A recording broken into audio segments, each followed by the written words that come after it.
Chroniques étranges. L'horreur dans vos oreilles.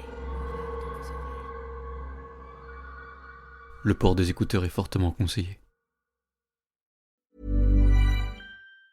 El rugido de los aficionados, el ritmo de las porras, la intensidad en la cancha. Esto es más que solo un partido de fútbol. Con DraftKings Sportsbook, esta es tu oportunidad de convertir cada jugada en una gran ganancia. Descarga la app de DraftKings Sportsbook y usa el código HEART. Ese es el código HEART para que los nuevos usuarios reciban $200 en bonus bets al instante cuando apuestes solo $5. En asociación con DraftKings, la corona es tuya. ¿Problemas con el juego? Llama al 1-800-GAMBLER. En Nueva York, llama al 877-8-HOPE-NY o envía un mensaje de texto con la palabra HOPE-NY al 467-369. En Connecticut, hay ayuda disponible para problemas con el juego. Llama al 888-789-7777 o visita ccpg.org. Juega responsablemente. En nombre de Boot Hill Casino and Resort, Kansas. Debe ser mayor de 21 años. La elegibilidad varía según la jurisdicción. No válido en Ontario. Pueden aplicarse cargos en Illinois. Las apuestas de bonos son de un solo uso. La apuesta no se incluye en las ganancias y caducan después de ser otorgadas. La oferta finaliza el 29 de septiembre 2025 a las 11:59 p.m. hora del este. Los términos en DraftKings.com/sportsbook/promos.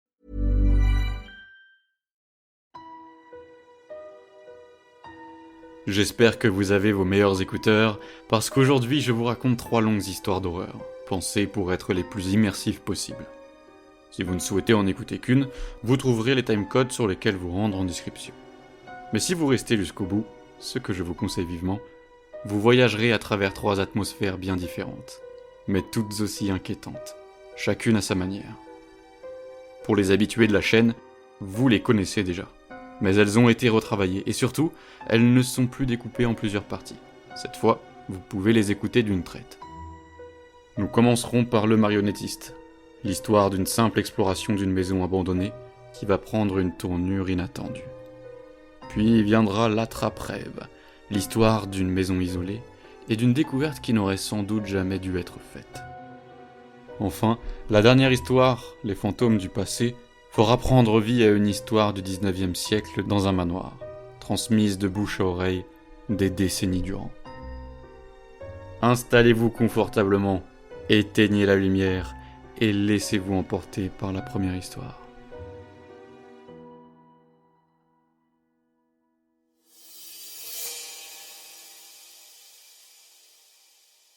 Pour cette histoire, nous allons avoir besoin d'un peu de contexte. Eric, Rose et Jérémy sont 3 frères et sœurs inséparables, élevés dans une petite maison de campagne.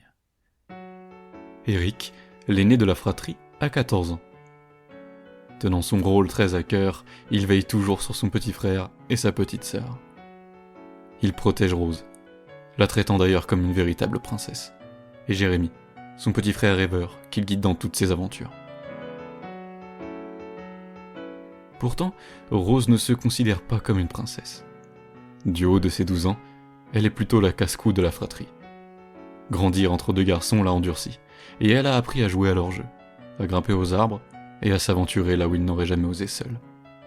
C'est même souvent elle qui est à l'origine de leurs plus grandes bêtises. Enfin, il y a Jérémy, 11 ans.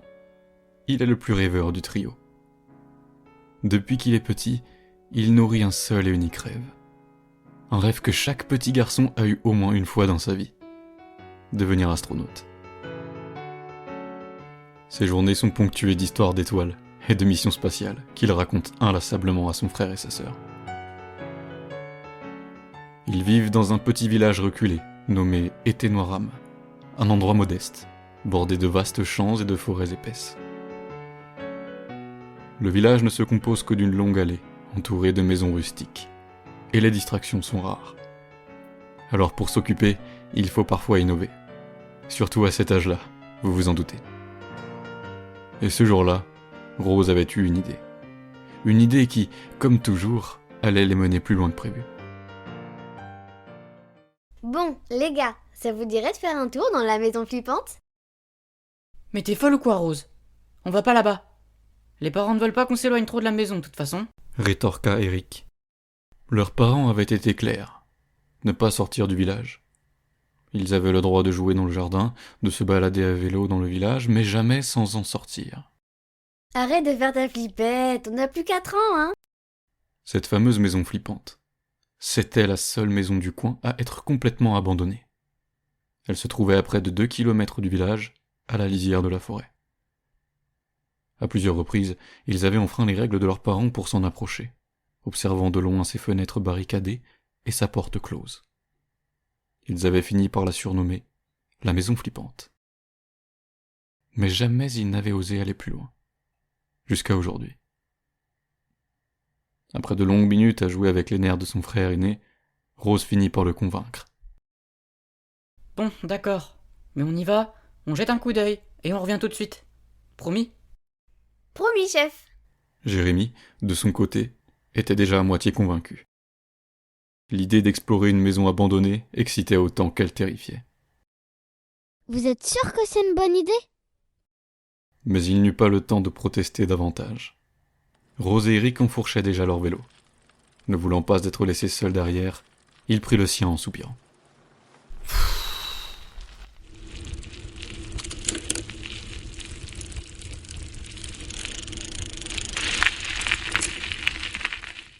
Les 3 enfants pédalèrent à vive allure sur le chemin terreux, le vent sifflant dans leurs oreilles, l'excitation montant au fur et à mesure qu'ils approchaient de la maison flippante. Finalement, après plusieurs minutes de trajet, ils arrivèrent devant la maison. Ils posèrent leur vélo contre un arbre et observèrent la bâtisse de plus près. Elle était encore plus sinistre que dans leurs souvenirs. Construite entièrement en bois, elle paraissait sur le point de s'effondrer. La peinture écaillée et le toit affaissé donnaient l'impression qu'elle n'avait pas été habitée depuis des siècles. Toutes les fenêtres étaient recouvertes de planches clouées de travers. Alors, on y va? Eric hésita un instant. Son regard parcourut la façade sinistre de la maison, puis se posa sur Jérémy, qui se tenait légèrement en retrait, l'air inquiet. On jette juste un coup d'œil, et on s'en va, ok? Rose hocha la tête avec un sourire malicieux. Les 3 enfants avancèrent prudemment jusqu'au perron. Rose, toujours la plus téméraire, posa sa main sur la poignée de la porte et tenta de l'ouvrir. C'est fermé, évidemment. Eric la rejoignit, examinant les planches clouées sur la fenêtre. Il s'attaqua à l'une d'elles. Si on arrive à dégager ces planches, on pourra passer par là. Rose et Eric tirèrent de toute leur force sur les morceaux de bois épais, arrachant les clous rouillés, un à un. Après de longues minutes d'effort, ils avaient réussi à dégager une ouverture suffisamment grande pour se faufiler à l'intérieur. Attendez, j'ai vu quelqu'un à l'étage. Dit Jérémy. Arrête de dire n'importe quoi. T'as trop d'imagination, toi.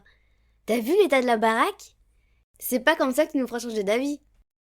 Avant qu'ils ne puissent réfléchir davantage, Rose attrapa une pierre au sol et la lança contre la vitre, la brisant. Sans plus attendre, Rose passa la première à travers l'ouverture. Eric lui emboîta le pas, suivi de Jérémy qui, malgré la peur qui lui tordait le ventre, ne voulait pas rester seul dehors.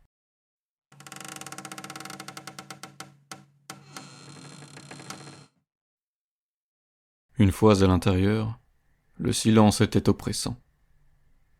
Tout semblait figé dans le temps. Il se trouvait dans un couloir étroit, où l'air était lourd, chargé d'une odeur de bois humide et de poussière accumulée depuis des années. L'obscurité régnait, à peine percée par les rayons de lumière qui filtraient à travers les interstices des planches clouées sur les fenêtres. Chut, écoutez.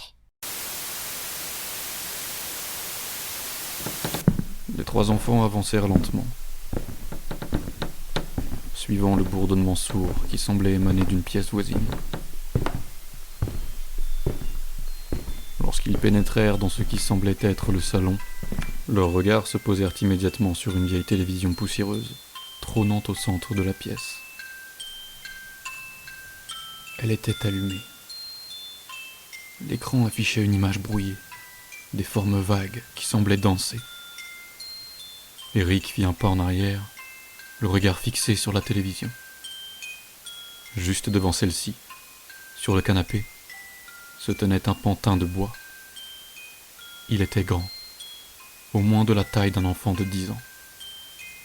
Assis, il semblait regarder en direction de la télé, son regard vide et vitreux, dans une expression de tristesse, si intense qu'il aurait semblé être humain dans cette pénombre. Ok, c'est trop. On se casse, Rose. Tout de suite. Mais à peine avait-il fait demi-tour qu'un bruit résonna à l'étage. Ils se figèrent instantanément, le cœur battant à tout rompre dans leur poitrine. Un échange de regards suffisit à comprendre ce qu'ils devaient faire. Fuir. Dans un silence quasi parfait, ils détalèrent vers la porte d'entrée. Mais elle était toujours verrouillée. Rose, paniquée, tira sur la poignée, sans succès. Elle est bloquée. Merde. Eric balaya la pièce du regard et aperçut une autre porte. Là, vite.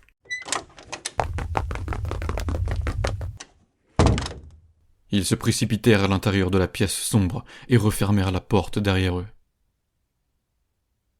La seule source de lumière provenait d'une petite ouverture dans les planches de la fenêtre barricadée. Le silence retomba brusquement. Ils retenaient leur souffle, l'oreille tendue vers les bruits de pas lourds qui résonnaient lentement dans l'escalier.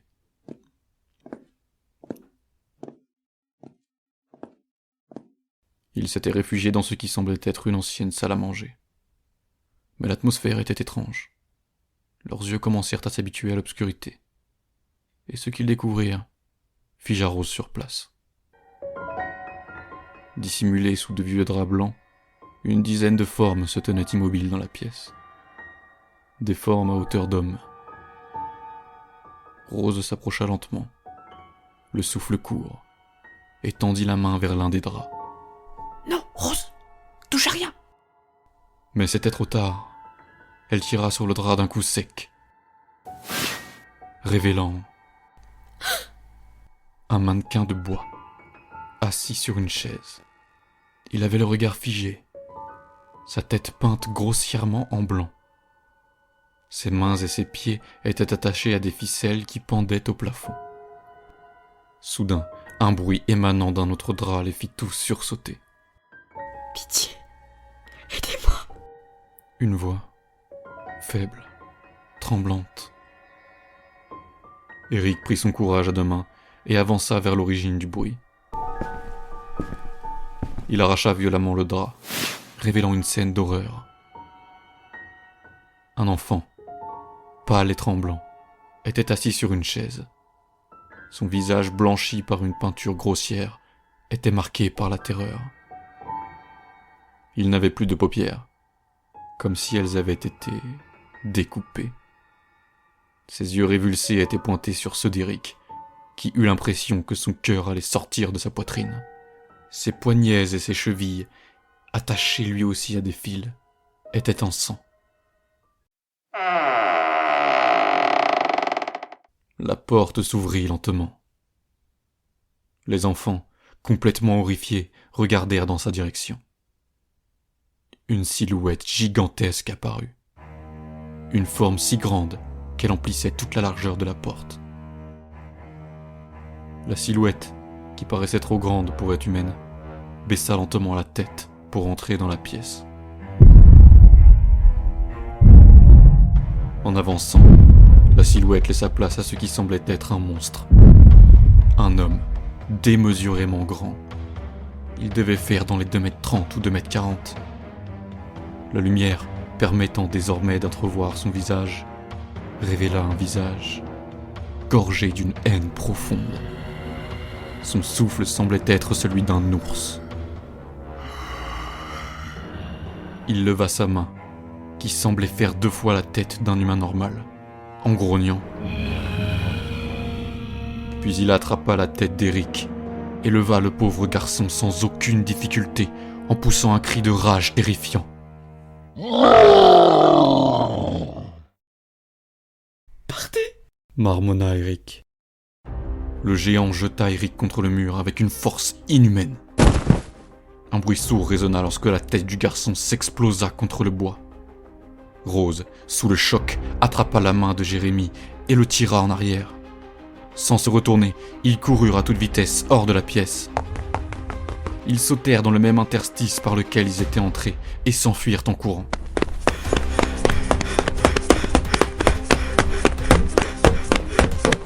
Rose et Jérémie ne s'arrêtèrent de courir qu'une fois arrivés devant leur maison.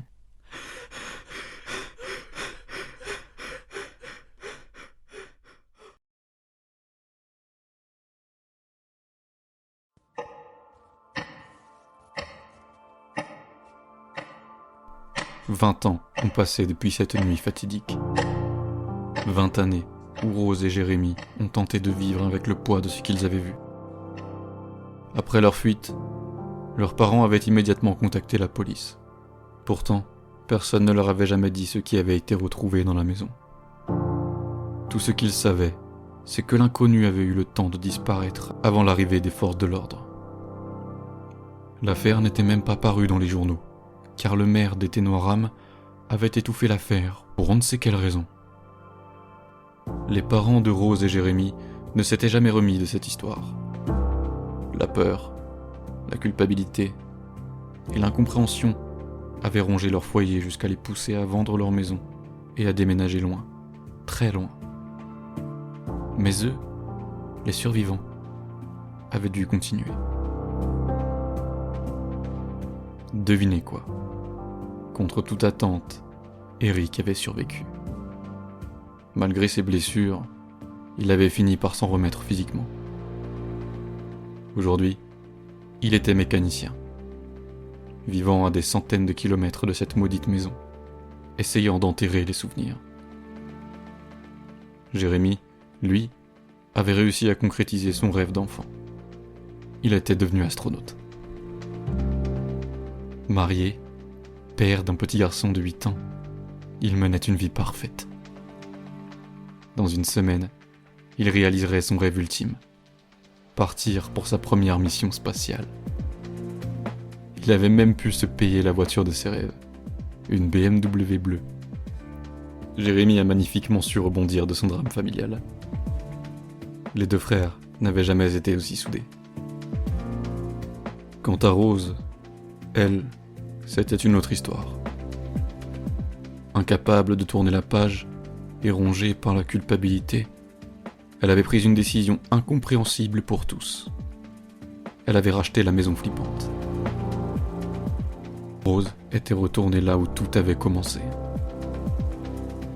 Elle avait vidé ses économies, ignoré les supplications de ses proches, et s'était installée seule dans la maison flippante. Elle disait vouloir s'assurer que plus jamais personne n'y remette les pieds. Elle faisait souvent des crises, où elle revivait en boucle cette journée d'horreur. Chaque nuit, elle affirmait entendre des bruits de pas. Dans ses pires cauchemars, elle voyait cette silhouette gigantesque, toujours là, à l'observer, immobile, derrière les planches clouées des fenêtres. Sa famille pensait qu'elle avait sombré dans la folie. Et peut-être avait-il raison.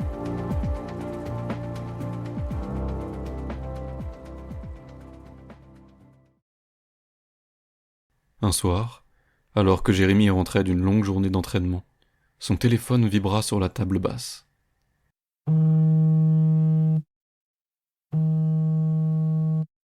Un appel de Rose. Il soupira. Depuis qu'elle vivait là-bas, elle le contactait régulièrement, à des heures improbables, toujours avec le même ton paniqué. Mais cette fois, sa voix semblait différente.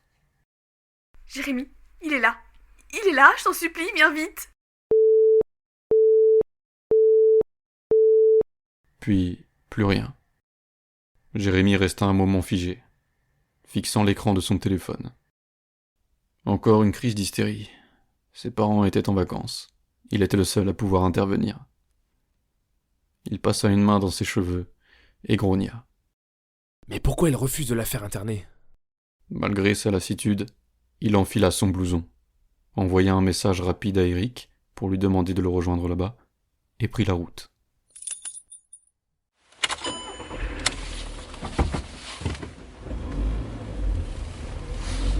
Une heure de trajet à travers les routes sinueuses de la campagne.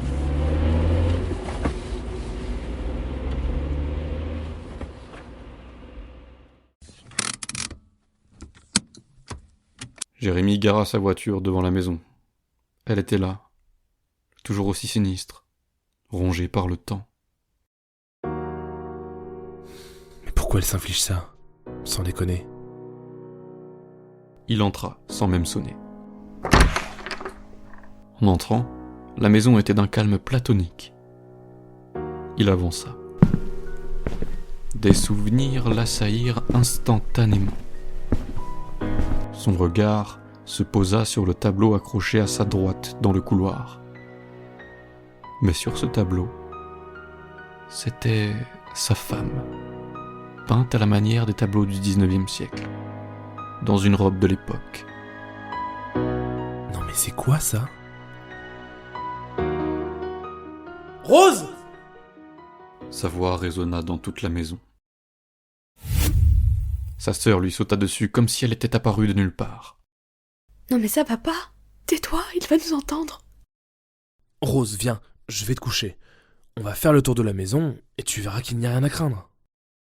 Chut, mais t'es fou quoi. Jérémie avait l'habitude des crises de sa sœur.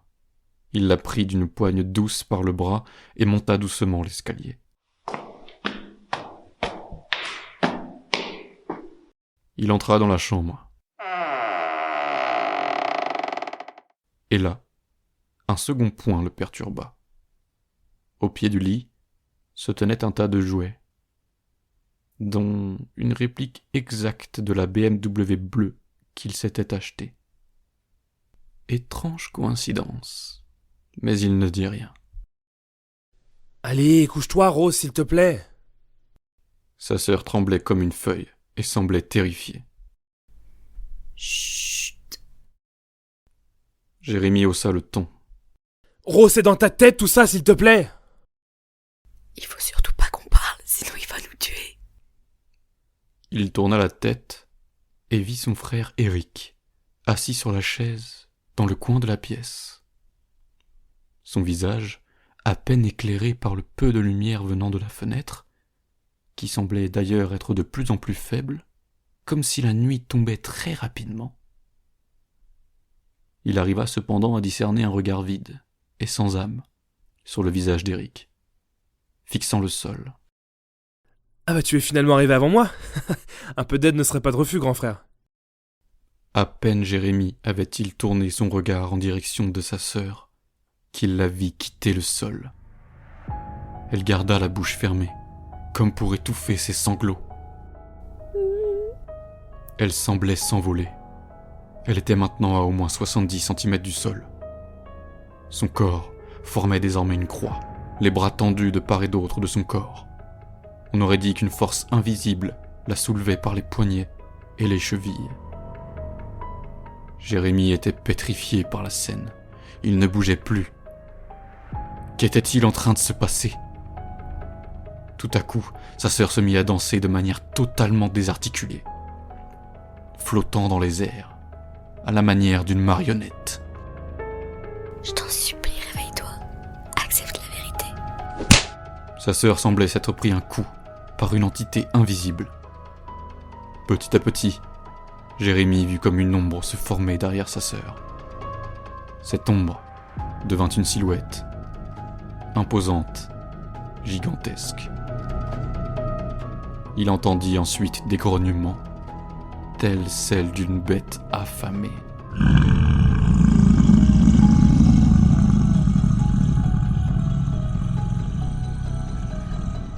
La silhouette devint un corps qu'il connaissait bien. Non, pitié! C'était lui, l'espèce de monstre qu'il avait connu il y a 20 ans. Sa tête touchant presque le plafond. Dans ses mains, il tenait une espèce de croix en bois. À chaque extrémité de celle-ci était attachée une ficelle, qui était elle-même reliée aux poignets et aux chevilles de sa sœur. Il était tourné vers le miroir de la pièce, s'observant, comme si Jérémie n'était pas là. D'une seule main, il faisait danser sa sœur, qui semblait désormais être redevenue une enfant. Tel un marionnettiste, macabre. Lorsqu'il regarda à nouveau son frère sur la chaise, il était sans vie. Son cadavre n'avait plus de paupières. Sa tête était peinte en blanc, et ses yeux révulsés donnaient l'impression qu'il était un véritable jouet. Lui aussi redevenu enfant, ses poignets et ses chevilles étaient découpés. Tandis que le corps de sa sœur, inerte, virevoltait devant lui, Jérémie sentit sa vie défiler en un instant. Il était pétrifié. Ses membres refusaient de bouger. Sa bouche, elle, restait désespérément muette. Rose était mutilée de partout. Ses poignets et ses chevilles étaient marqués de profondes cicatrices. Ses tempes boursouflées par des coups répétés et des coupures parsemaient sa peau meurtrie. Des larmes coulaient en silence sur son visage. Après ce qui lui sembla être une éternité, l'homme lâcha brutalement Rose, comme un enfant lassé d'un jouet sans intérêt. D'un geste lent, il referma la porte.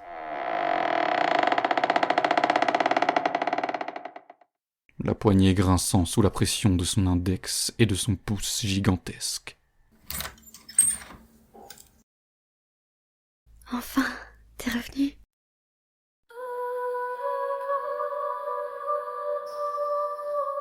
Elle lui raconta tout. Ce n'était pas 20 années qui s'étaient écoulées, mais seulement 2. Leur frère, Eric, était bel et bien mort ce jour-là. Jérémie et Rose, eux, n'avaient jamais réussi à s'enfuir. L'homme, si on pouvait le considérer comme tel, les avait attrapés tous les 2, un dans chaque main. Leurs parents les avaient cherchés sans relâche. Même 2 ans plus tard, Rose les entendait encore passer dans la rue, criant désespérément leur prénom. Elle avait même vu la police patrouiller à plusieurs reprises. Mais jamais personne n'avait pris la peine d'entrer dans cette maison maudite. Un jour, Rose avait hurlé de toutes ses forces, espérant que quelqu'un l'entende. Mais la sentence infligée par l'homme avait été terrible. L'homme ne parlait jamais. Il grognait, il soufflait, il grondait. Une véritable bête sauvage. En 2 années d'horreur, Rose avait compris son fonctionnement, sa routine macabre, son obsession malsaine. Il l'appelait le marionnettiste. Car cet être avait une fascination pour les marionnettes humaines. Il avait kidnappé plusieurs enfants et les avait transformés en pantins vivants. Ou presque. Car pour une raison qu'elle ignorait, plus un enfant faisait du bruit, plus il désobéissait, plus il recevait un terrible châtiment. La majorité n'avait pas survécu. D'abord, il commençait par trancher, petit à petit, les nerfs des poignets et des chevilles de ceux qui osaient se débattre quand ils jouaient à la marionnette avec leur corps, rendant impossible toute résistance. Puis il s'attaquait aux paupières. Si un enfant osait le regarder dans les yeux, il les lui tranchait. Rose avait compris une règle. Les enfants les plus bruyants recevaient les pires souffrances. Il les frappait, les lacérait, les brûlait. La majorité de ces marionnettes humaines n'étaient donc en vérité que des cadavres d'enfants qui avaient tenté tant bien que mal de se débattre ou de lutter pour leur vie. En 2 ans, ils avaient vécu un enfer sans nom. Le marionnettiste venait se servir d'eux comme des jouets au gré de ses humeurs. Il leur donnait le strict minimum à manger. Ils dormaient tous à même le sol et enfermait les moins sages d'entre eux dans la pièce la plus sombre de la maison, en les recouvrant d'un drap. S'ils osaient bouger, s'ils faisaient le moindre bruit, au sein de cette pièce, ils étaient tués sur le champ. Jérémie n'avait pas survécu à cette horreur de la même façon que Rose. Il s'était construit un monde imaginaire, un refuge mental contre la réalité. Il s'était créé une autre vie. Une vie rêvée. En psychiatrie, cela s'appelle un trouble de l'adaptation avec symptômes dissociatifs.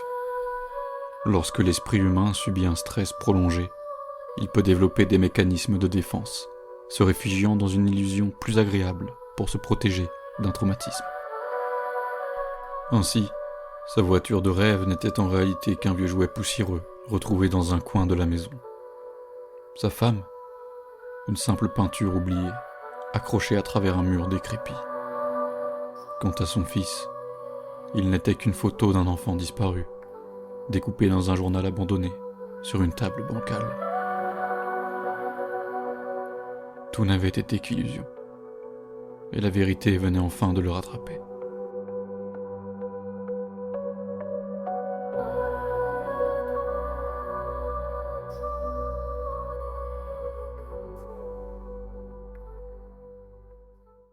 Dix jours s'étaient écoulés depuis la reprise de lucidité de Jérémie.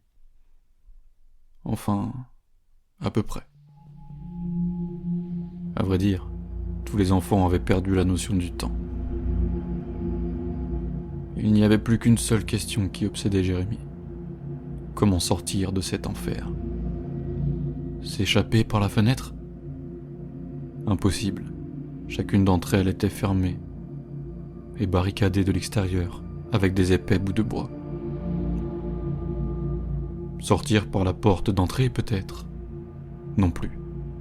Elle était fermée à double tour et l'homme ne sortait qu'une fois par mois pour amener de la nourriture, en prenant bien soin d'enfermer tous les enfants dans la cave avant de partir.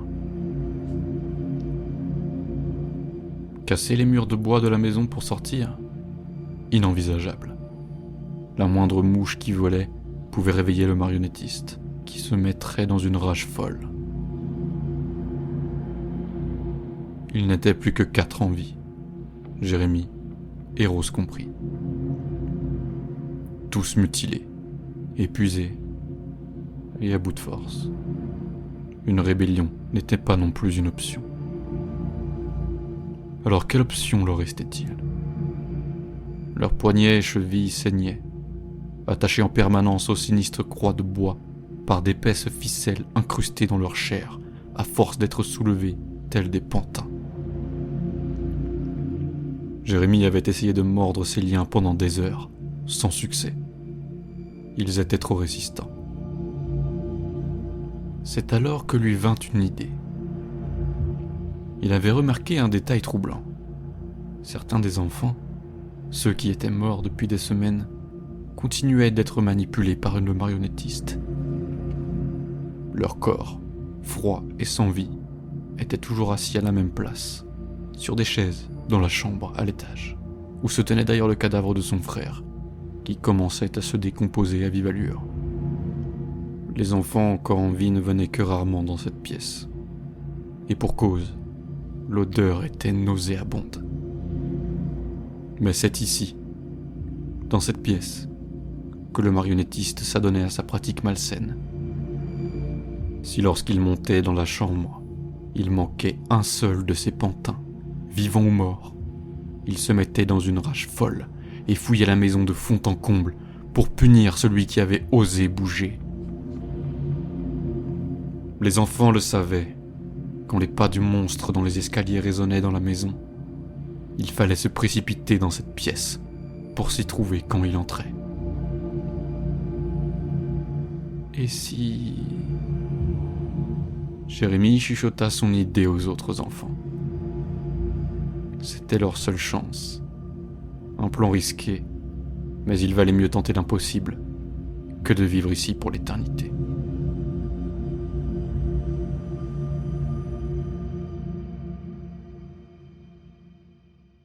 À la nuit tombée, les 2 autres enfants s'étaient cachés à l'étage et Rose au rez-de-chaussée. Jérémie, lui, avait pris place à côté de son frère, faisant semblant d'être mort. Le marionnettiste, comme chaque nuit, vint les examiner. Il passa lentement devant chacun d'eux, ses yeux noirs, scrutant leur visage figé. Il renifla, grogna, puis hurla. Une fois qu'il remarqua que 3 de ses jouets manquaient. Le cœur du jeune garçon battait si fort qu'il eut peur que le bruit de ses battements attire l'homme. Ce dernier, en rage totale, se précipita vers les escaliers. De chaque côté de cet escalier étaient couchés les 2 autres enfants, qui mimaient d'être morts. L'homme s'approcha d'eux. Il leva la main. Jérémie courut dans sa direction, sa croix de bois dans les mains. Il réunit ses dernières forces et sauta dans le dos du marionnettiste. Les 2 pieds en avant, il le poussa de toutes ses forces. Les 2 enfants de part et d'autre de l'escalier tenaient mutuellement leurs fils. Ils les tendirent, en même temps, de toute leur force. Le monstre, poussé par Jérémie, s'y prit les pieds dedans et déboula tous les escaliers. À peine avait-il eu le temps de s'étaler sur le sol du rez-de-chaussée que Rose se jeta sur lui. Elle frappa la tête de la bête de toutes ses forces avec sa croix de bois. Les 3 autres enfants lui sautèrent dessus pour faire de même. Une fois que l'homme ne semblait plus bouger, ils se précipitèrent vers la fenêtre que les frères et sœurs avaient cassée 2 ans auparavant. Ils tapèrent de toute leur force pour faire céder la barricade de bois.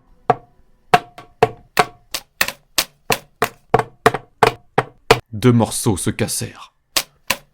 L'air frais leur fouetta le visage. À peine ils eurent le temps de se faufiler dehors qu'une main gigantesque sortit de l'interstice. Sans réfléchir, Rose saisit une pierre au sol et la balança de toutes ses forces contre les doigts difformes. Un hurlement guttural s'éleva dans la nuit, tandis que la main disparaissait brièvement dans l'obscurité. Ils coururent, à perdre haleine, à travers les champs, les ronces, les buissons, jusqu'à voir enfin les premières lumières du village. Les jambes tremblantes, les poumons en feu, ils s'écroulèrent devant la première maison venue, frappant désespérément à la porte. Les lumières s'allumèrent, des voix inquiètes s'élevèrent. Ils étaient sauvés. Enfin.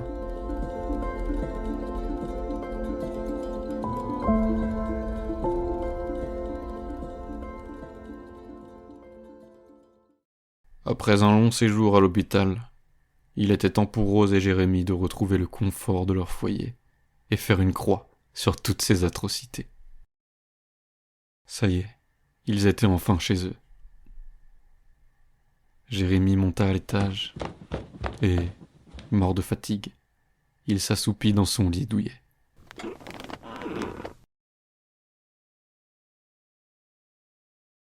Jérémie, réveille-toi.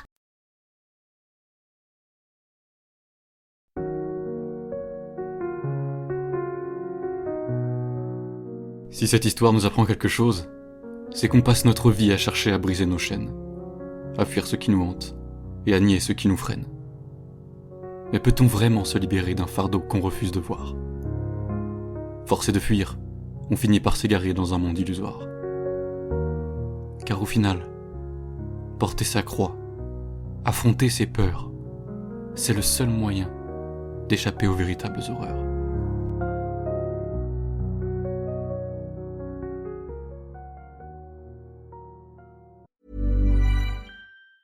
El rugido de los aficionados, el ritmo de las porras, la intensidad en la cancha. Esto es más que solo un partido de fútbol. Con DraftKings Sportsbook, esta es tu oportunidad de convertir cada jugada en una gran ganancia. Descarga la app de DraftKings Sportsbook y usa el código HEART. Ese es el código HEART para que los nuevos usuarios reciban $200 en bonus bets al instante cuando apuestes solo $5. En asociación con DraftKings, la corona es tuya. ¿Problemas con el juego? Llama al 1-800-GAMBLER. En Nueva York, llama al 877-8-HOPE-NY o envía un mensaje de texto con la palabra HOPE-NY al 467-369. En Connecticut, hay ayuda disponible para problemas con el juego. Llama al 888-789-7777 o visita ccpg.org. Juega responsablemente. En nombre de Boot Hill Casino and Resort, Kansas. Debe ser mayor de 21 años. La elegibilidad varía según la jurisdicción. No válido en Ontario. Pueden aplicarse cargos en Illinois. Las apuestas de bonos son de un solo uso. La apuesta no se incluye en las ganancias y caducan después de ser otorgadas. La oferta finaliza el 29 de septiembre 2025 a las 11:59 p.m. hora del este. Los términos en DraftKings.com/sportsbook/promos. Vous venez d'entendre le marionnettiste. La prochaine histoire change de décor, mais pas de climat.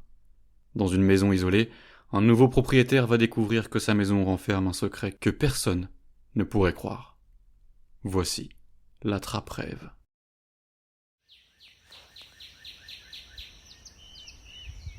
Une jeune femme marchait le long d'un chemin perdu, entre deux haies sauvages et une clôture effondrée.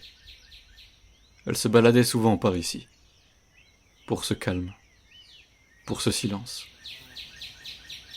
C'est là qu'elle le vit. Un vieil homme, assis sur un muret, devant une maison abandonnée. Il ne bougeait pas. Il admirait la bâtisse. Elle s'approcha alors doucement.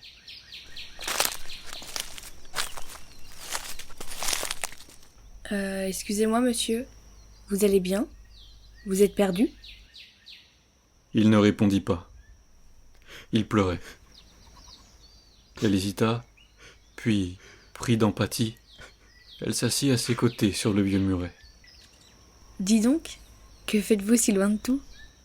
L'homme essuya ses larmes et la regarda d'un regard tendre et triste. Cette maison est déserte depuis plus de 15 ans. Personne ne connaît son histoire. Je trouve ça un peu triste et poétique à la fois. Un long silence. Puis, enfin, le vieil homme parla. Il lui répondit que, lui, connaissait l'histoire de cette maison. Ça vous dérangerait de me la raconter? L'homme s'embarqua alors dans un long monologue. Et voici ce qu'il lui dit. Il y a des maisons qui ne devraient pas être habitées. Et celle-ci en fait partie. Thomas, 35 ans, avait toujours rêvé de fuir la ville. Le bruit, la vitesse, la sensation constante d'être pressé, sans but précis. Alors, quand il a trouvé cette maison isolée à la campagne, il n'a pas hésité. Une opportunité rare. Bon état, prix imbattable, pas d'antécédent notable. Il a emménagé un vendredi. Le soleil d'automne filtrait à travers les rideaux poussiéreux. Il a vidé ses cartons, rangé ses livres, accroché quelques cadres, et le voilà chez lui. La maison lui semblait calme. Peut-être un peu trop. Mais, après la ville, le contraste était inévitable. Chaque soir, il s'asseyait sur le perron avec une tasse de café, à écouter les bruits lointains de la campagne. Un oiseau, le vent, rien de plus. C'était exactement ce qu'il était venu chercher. Mais un détail l'a rapidement intrigué. Rien d'inquiétant, juste une petite incohérence. Dans la chambre principale, une armoire encastrée. Ancienne, massive, solide. Rien d'étonnant pour une maison de cette époque. Mais en rangeant ses vêtements, Thomas a remarqué un détail troublant. C'est pas normal. L'armoire était trop profonde. Il s'en était rendu compte en installant son lit. Le mur derrière l'armoire est censé être extérieur. Mais, vu de l'extérieur, aucun renfoncement, aucune extension. Il est même sorti dehors pour vérifier. Il a fait le tour de la maison. Et non, le mur était droit, aucune saillie. Pas d'espace possible pour une armoire aussi profonde. Il a pensé à une erreur de construction, à une cheminée condamnée, ou à un simple vide technique. Il a haussé les épaules. Ce n'était pas important. Mais chaque fois qu'il entrait dans la chambre, une petite gêne le parcourait. Il a tenté d'ignorer cette sensation. Pendant plusieurs jours, il n'y a pas prêté attention. Jusqu'à une nuit. Il se réveilla en sursaut, la gorge sèche, les draps collés à sa peau. Dans le silence pesant de la nuit, quelque chose l'avait tiré de son sommeil, mais il ne savait pas quoi. Pas un rêve, pas un cauchemar. Un bruit peut-être ? Un son réel qui avait traversé les murs ? Il tendit l'oreille, le souffle encore suspendu. Et alors, il les entendit à nouveau. 3 coups, sourds, espacés. Ils semblaient venir de la chambre même, ou de dessous, ou pire, de l'intérieur de la maison. Il resta figé, les mains posées sur les draps. Puis, lentement, il se leva. Le plancher grinça sous ses pas alors qu'il traversait la pièce, les sens en alerte. Il s'approcha de l'armoire, poussé par un instinct qu'il n'aurait su expliquer. Elle se dressait là, massive et silencieuse. Thomas posa la main sur les poignées froides et les fit pivoter lentement.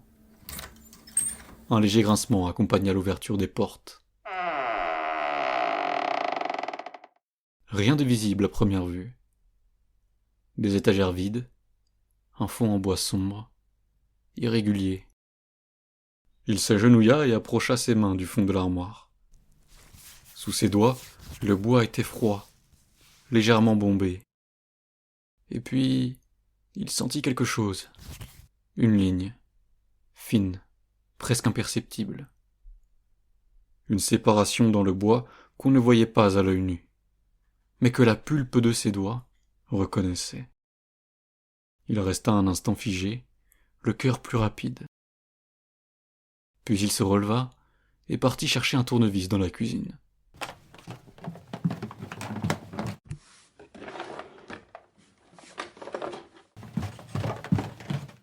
Revenu devant l'armoire, il introduisit la lame dans l'interstice et appuya doucement.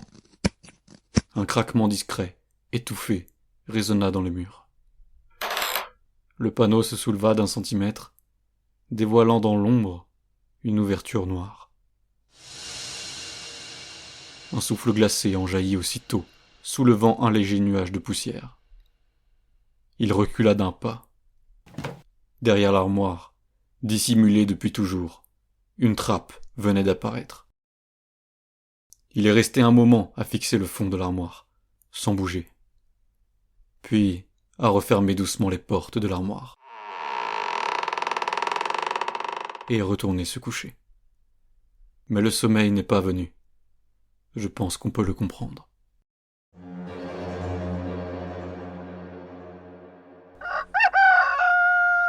Le lendemain matin, la première chose qu'il a faite, c'est retourner face à l'armoire. Le souvenir des coups résonnait encore dans sa mémoire. Il aurait pu croire à un rêve, mais il savait que ce n'en était pas un. Il reprend son tournevis, ouvre l'armoire, passe la main contre le fond, et il le sent à présent. Une faiblesse, une ligne presque invisible.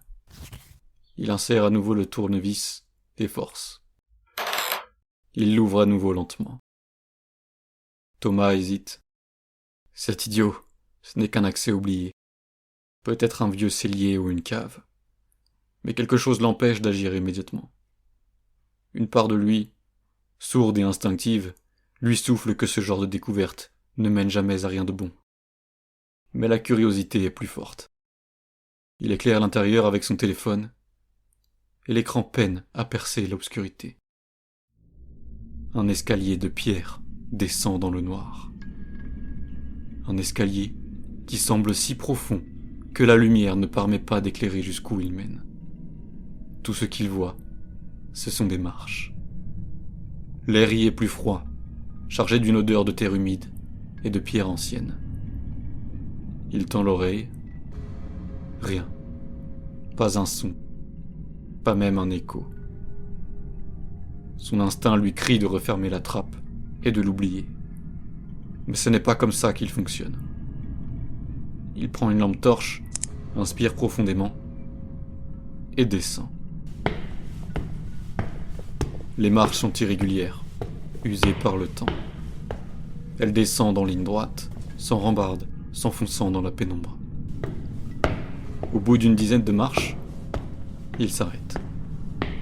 Il n'en voit pas le bout. Quel genre d'escalier descend si profondément? Il éclaire autour de lui. Les murs sont faits de grosses pierres, brutes, jointées par un mortier qui s'effrite sous ses doigts. Il effleure la surface, humide, froide. C'est peut-être un ancien cellier, un souterrain creusé avant la maison. Il se force à penser de manière rationnelle. Il reprend sa descente. Après une dizaine de marches, il s'arrête à nouveau. Les marches sont différentes, plus usées, comme si elles avaient vu défiler bien plus de pas que celles du dessus.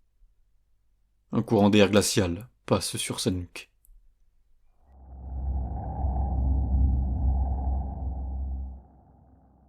Il tourne vivement la tête. Rien. Poussé par la curiosité, il descend encore. Les marches semblant de plus en plus usées au fur et à mesure qu'il avance. Il s'arrête net. Sur une marche, posée là, comme si quelqu'un venait de l'y laisser. Une clé rouillée. Son souffle se suspend. Il s'accroupit, la contemple à la lueur de sa lampe. Son métal est corrodé, mais la forme est encore reconnaissable. Une clé ancienne, lourde. Il tend la main pour la prendre, puis s'arrête. Quelque chose cloche. La poussière autour de la clé est perturbée, comme si quelqu'un l'avait posée ici récemment. Il tourne lentement la tête vers l'escalier qui descend encore plus bas, où la lumière de sa torche ne porte pas. L'impression désagréable qu'il n'est pas seul ici s'insinue en lui. Son cœur bat plus vite. Il serre la clé dans sa main et décide de remonter. Il atteint la trappe, la referme vivement derrière lui et la verrouille d'un coup sec. Il s'adosse contre l'armoire, ferme les yeux. Ce n'était rien. Une cave oubliée, voilà tout. Mais quand il baisse les yeux, il voit la clé dans sa main et il sait déjà où il doit l'essayer. Son regard se tourne vers le plafond.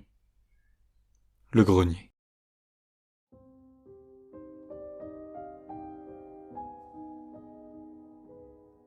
Thomas est assis sur son lit, la clé entre les mains. Il la fait lentement tourner entre ses doigts et l'observe sous la lumière tamisée de la lampe de chevet. Le métal, rongé par la rouille, laisse des taches sombres sur sa peau.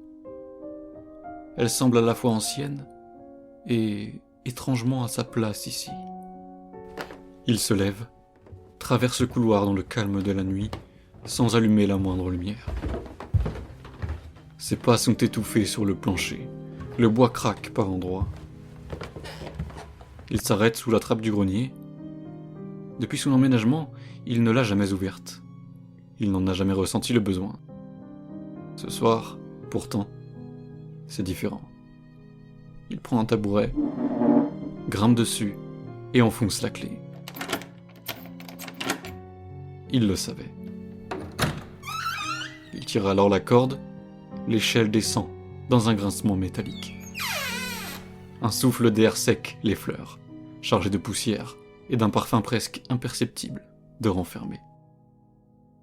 Quelque chose de plus subtil encore, une odeur de vieux bois et peut-être de papier. Il monte. Le grenier est plongé dans une semi-obscurité. Thomas éclaire l'espace de sa lampe torche, révélant des poutres épaisses, des recoins encombrés d'objets oubliés, des caisses fermées par des clous rouillés. L'air y est plus sec, plus figé. Rien ne semble avoir été touché depuis longtemps. Il balaye la pièce du regard. Son faisceau s'arrête sur une caisse, posée un peu à l'écart des autres. Elle n'est ni la plus grande, ni la plus remarquable. Mais sur le couvercle est écrit à la craie 15-10. La date d'aujourd'hui. Sa gorge se serre. Étrange coïncidence. Cela commence à faire beaucoup. Il l'ouvre alors. À l'intérieur, il découvre des vêtements, un manteau usé, des chaussures fatiguées par les années. Tous à sa taille. Au sommet de la pile, soigneusement plié, repose un t-shirt. Identique à celui qu'il porte. Même tissu, même teinte, et surtout, la même tache de café sur la manche gauche. Exactement au même endroit. Il reste figé un moment, puis tend la main.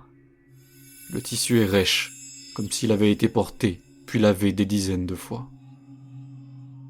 Il le repose, et c'est là qu'il aperçoit une feuille, pliée en deux, coincée sous le col du t-shirt.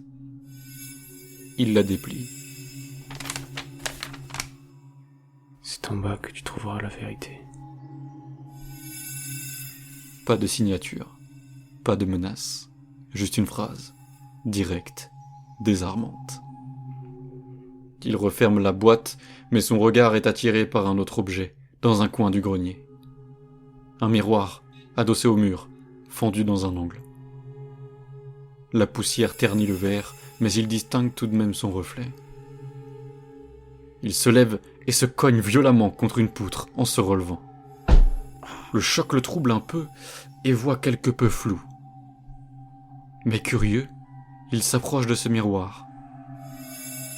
Son propre visage lui fait face, fatigué, marqué par l'insomnie. Mais ce n'est pas cela qui le dérange. Il lève la main, son reflet le suit, avec un très léger décalage, presque imperceptible, mais bien là. Son cœur tambourine contre sa poitrine. Il n'est plus à l'aise ici. Il descend rapidement et referme la trappe du grenier derrière lui. Il reste un instant dans ce couloir, immobile, la note toujours dans la main. Puis il retourne dans sa chambre, ouvre l'armoire, soulève la trappe et descend. La descente lui semble différente, plus longue. Il a cessé de compter les marches. Le froid est plus mordant que la veille, l'air est plus dense. Il continue. Le silence est absolu. Pas même le souffle de sa propre respiration ne semble vouloir s'y inscrire. Puis, soudain, il aperçoit des marques au sol. Il baisse la torche. Des empreintes de pas, tracées dans la poussière fine qui recouvre les marches. Elles sont nettes, récentes, et elles descendent. Cette fois c'est sûr, il n'est pas seul.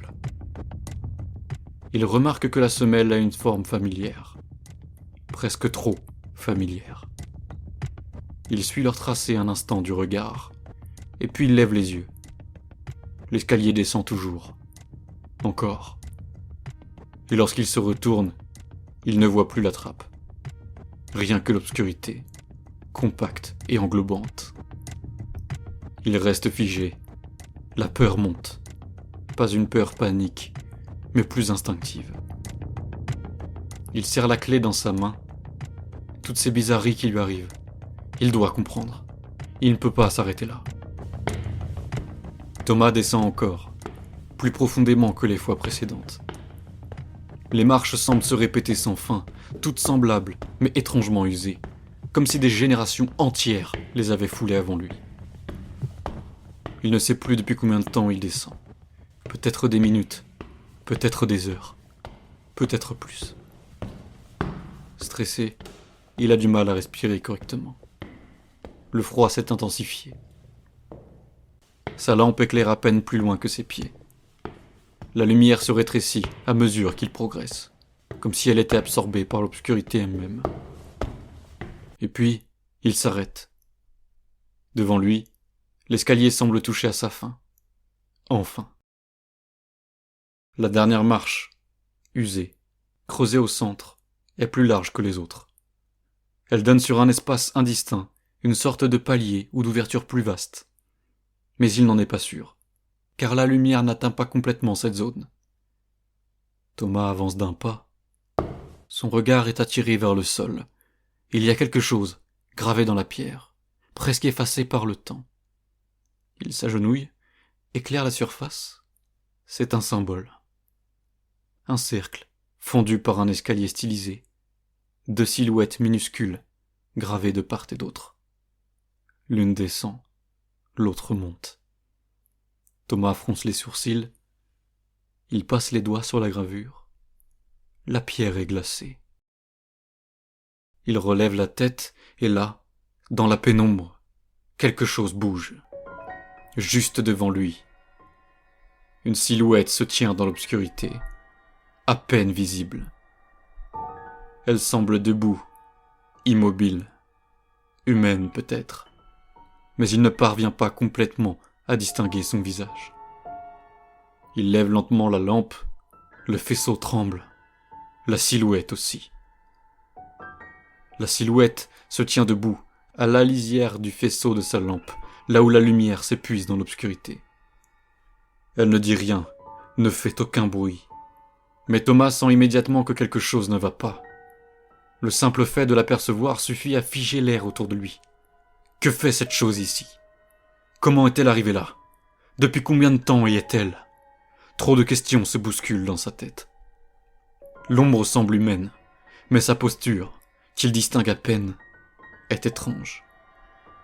Son dos est légèrement voûté, comme si elle se tenait prête à bondir. Ses bras sont écartés du corps, pas comme on se tient debout, mais comme une bête en équilibre, tendue sur ses appuis. Il ne distingue pas son visage, rien ne bouge, mais cette immobilité est trop intense, trop concentrée pour être naturelle. C'est une présence, et elle le regarde, il le sent dans chaque nerf de son corps.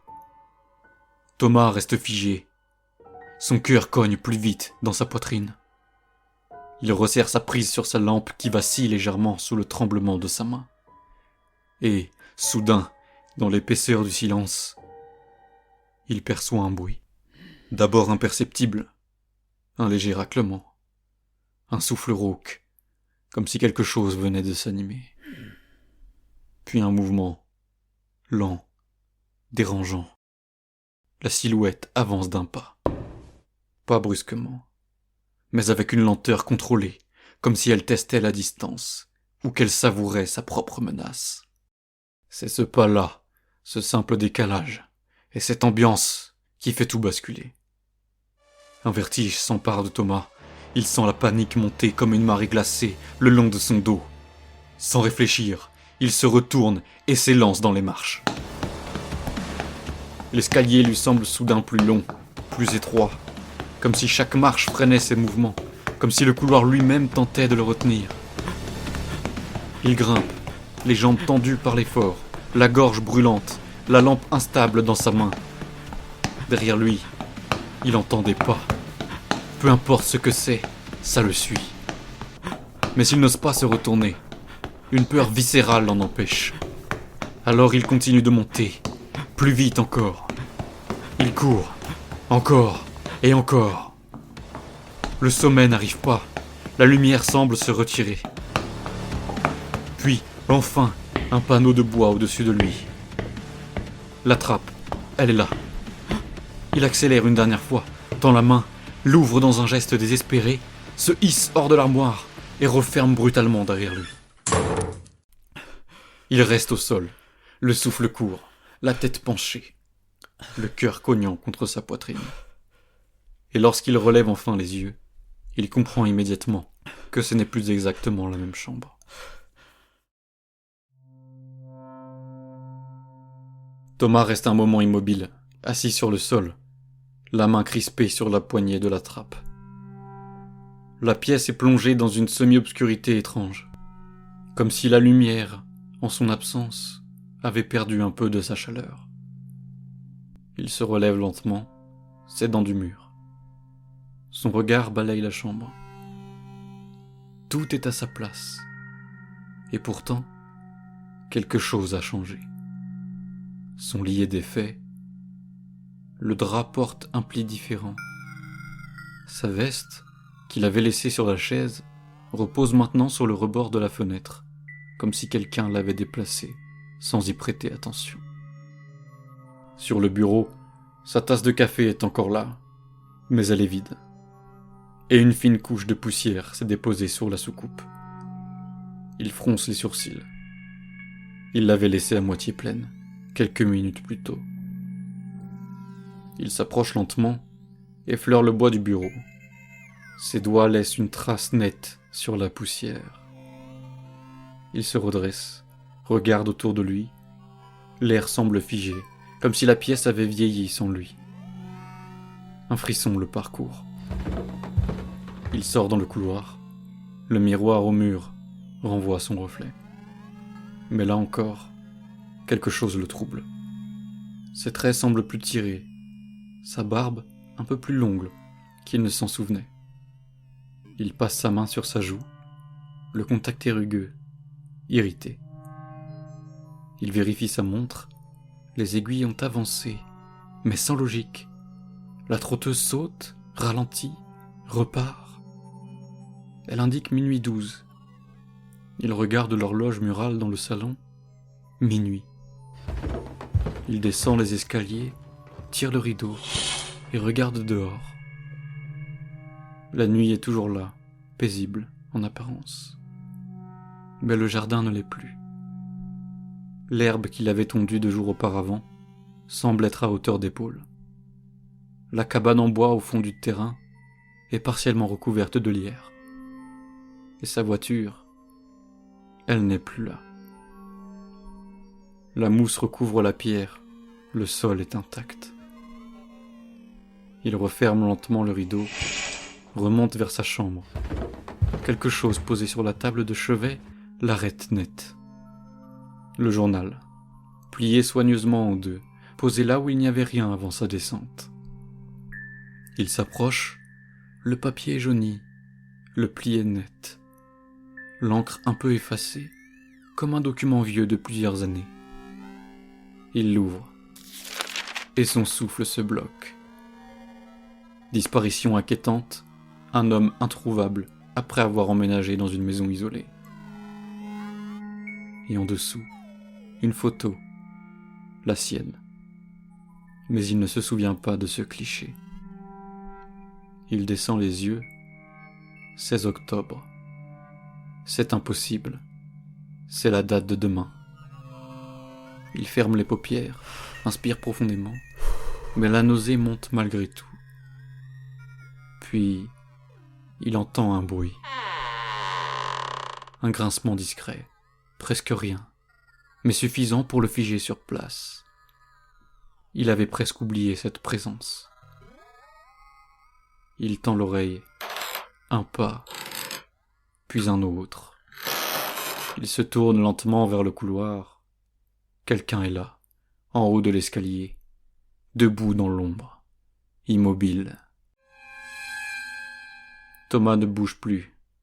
Il reste planté là dans le couloir, les yeux rivés sur l'encadrement de la porte. Quelqu'un s'y tient. Pas totalement dans la lumière, pas totalement dans l'ombre. L'immobilité de la silhouette est totale et terrifiante. Elle n'avance pas, mais elle est là. Thomas recule légèrement, un pas à peine perceptible, comme s'il craignait de briser un équilibre fragile. La silhouette, elle, reste figée.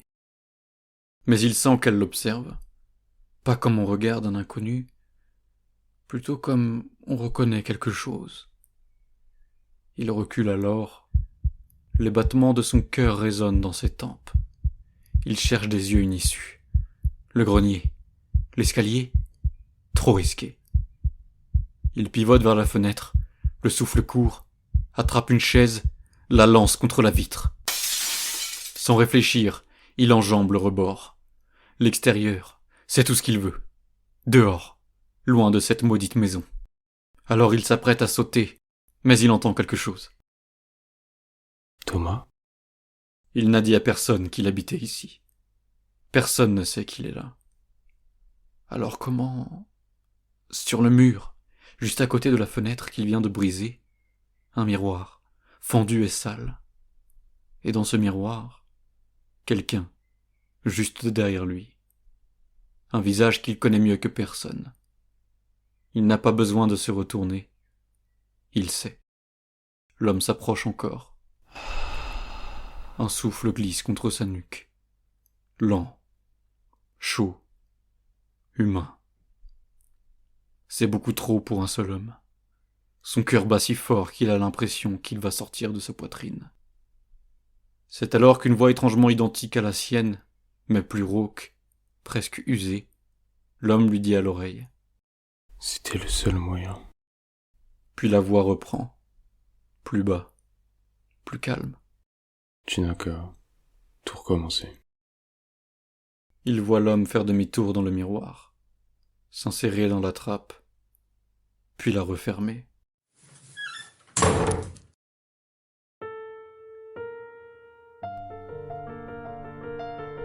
Quand ce fut terminé, il était sorti, lentement, comme si chaque pas était une fracture dans le temps. Thomas s'était éloigné de la maison, jusqu'à ce vieux muret, celui qu'on ne voit plus, tant il fait partie du paysage. Il s'était assis, et il avait regardé la maison, longtemps, jusqu'à l'aube.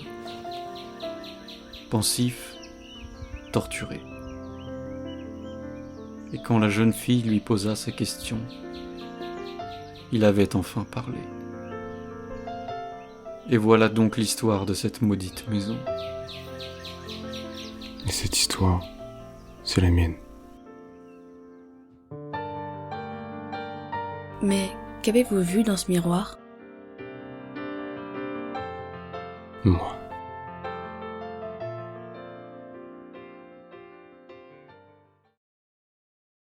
Je ne sais pas à quel moment j'ai compris. Peut-être après une année, ou 10. Mais à un moment, c'est devenu évident. Pour sortir, il fallait que l'autre entre. Que nos deux âmes se croisent. Au bon endroit, au bon moment. Là, en bas. La rune, ce n'était qu'un mécanisme. Elle ne s'activait qu'en présence de deux versions d'un même être. Alors j'ai attendu. 15 ans. 10 mois. À compter les jours. À fixer le plafond. À écouter ce silence infini.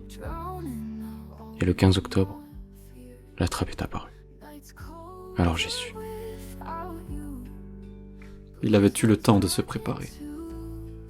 Dans le grenier, il avait plié des vêtements, glissé une feuille, réorganisé les objets avec soin, comme s'il reconstituait les souvenirs d'une vie qui n'était plus la sienne. C'est en bas que tu trouveras la vérité, avait-il écrit. La clé, il l'avait conservée toutes ces années, comme un talisman, ou une dette. Alors il l'a déposée délicatement sur une marche, comme on referme un cercle. Je n'avais qu'à la tirer en bas et lui faire assez peur pour qu'il remonte en premier. Il est descendu, et je l'ai regardé comme on regarde un fantôme. Il me ressemblait, tellement. Je n'ai eu qu'à faire un pas, un seul. Il a eu peur, et il a remonté. Et la faille s'est ouverte. Je ne l'ai pas suivi tout de suite. J'ai laissé passer quelques secondes, comme un dernier adieu. Puis j'ai refermé la trappe. Ce n'était pas très noble, pas très juste. Mais j'étais si fatigué. Je voulais juste retrouver mon chez-moi, qu'importe le prix. Ce n'était pas si grave. Après tout ce temps à attendre pour retrouver son monde, il avait bien le droit. De toute façon, il n'aura qu'à recommencer. I'm not ready to be on my own. Cold shadows creep and they cling. Lost without you, I'll start to sink.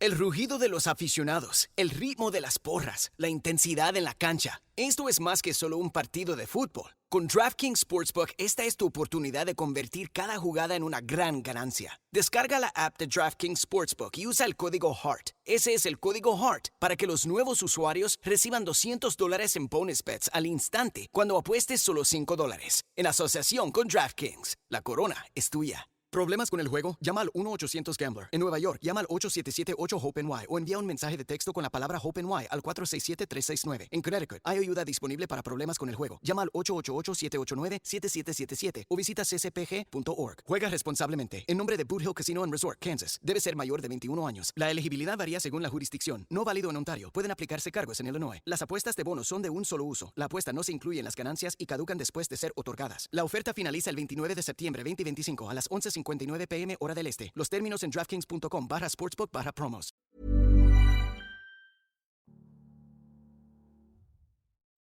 Après la trappe-rêve, direction un autre lieu chargé d'histoire. Dans un vieux manoir, au cœur du 19e siècle, une famille se retrouve confrontée à des phénomènes étranges qui emmènera la maîtresse de maison bien plus loin que prévu. Voici les fantômes du passé.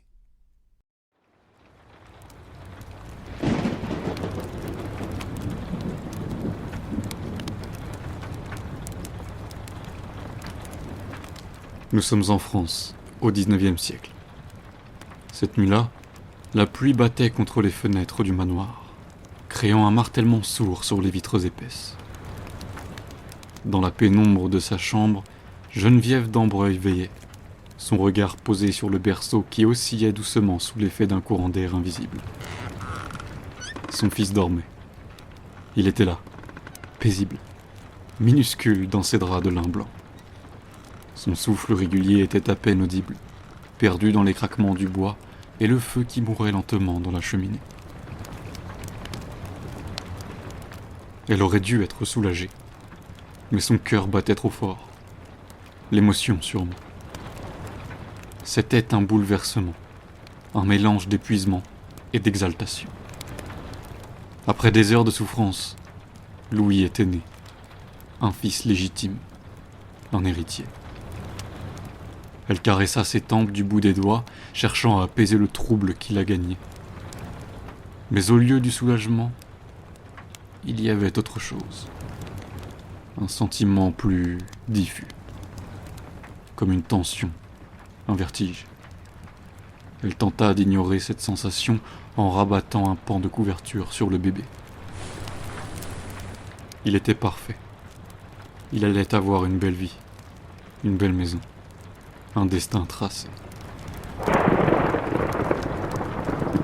Un coup de tonnerre secoua les murs, et un courant d'air fit frémir les rideaux. Puis, un bruit, léger, infime, un grattement. Elle releva la tête. Un simple craquement du bois. Rien d'étonnant, cette maison était ancienne. Mais le bruit revint, un frottement sec, juste derrière l'armoire. Geneviève se redressa, crispant les doigts sur la couverture. Son regard se posa sur le meuble massif qui trônait contre le mur. Elle attendit. Rien. Elle se força à respirer plus calmement. Elle était fatiguée, c'était tout. Après un accouchement, une femme a les nerfs fragiles, tout le monde le sait. Elle voulut se rallonger, se détendre. Mais au moment où elle ferma les paupières, un son plus subtil s'éleva. Un murmure. Une mélodie. Si faible, presque un soupir. Et elle la connaissait. Une comptine. Sa comptine. Celle qu'elle chantait il y a longtemps, quand elle était enceinte. Son souffle se bloqua dans sa gorge. Elle ouvrit les yeux et fixa le plafond. Non, ce n'était pas possible. Personne, absolument personne, ne connaissait cette chanson. Sauf elle. Et lui. Geneviève se redressa lentement. Elle n'entendait plus rien. Juste le crépitement des dernières braises dans la cheminée. Elle posa une main sur son front, tentant d'ignorer les frissons qui lui remontaient le long de la nuque. L'émotion. Encore. La fatigue. Elle se leva doucement, marcha jusqu'au berceau et caressa la joue ronde de son fils endormi. Puis elle souffla la chandelle. L'obscurité avala la pièce. Elle se coucha, le cœur encore battant. Mais alors que le sommeil allait l'emporter, dans le silence absolu, un dernier grattement, lent et précis, résonna derrière l'armoire.